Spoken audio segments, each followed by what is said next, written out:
Today's question comes from San Francisco, California. Dan asks, in the 2009 rel canonical video, you suggest using rel canonical when we can't use a 301 redirect. But 301s hurt performance. They require browsers to make an extra round trip to my server. Shouldn't I use rel canonical everywhere instead of 301s? Well, you are the master of your domain, so you can choose whether you use a 301 or whether you use rel canonical. That's your call. Most of the time, though, I would recommend using a 301. That's because everybody knows how to deal with it, browsers know how to deal with it, all search engines pretty much know how to deal with it. If there's some new little startup, they might not know how to deal with rel canonical if they're doing their own search engine, for example.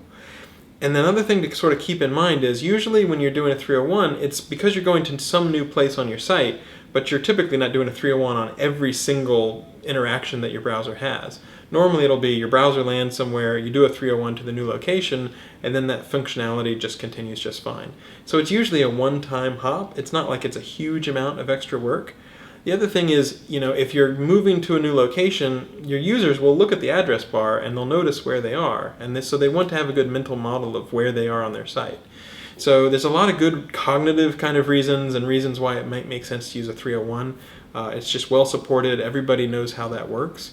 So all other things being equal, I sort of recommend a 301 unless you really can't get around to, maybe you don't have access to the web server or something like that, and then it's totally fine to use a rel canonical. It doesn't hurt if you prefer to really go with rel canonical. It's just 301s are a little more supported, people understand them, and so that's what I would recommend as the first pass. But if you're a power user and you really want to do things the way that you understand on your own site, you absolutely can use rel canonical instead.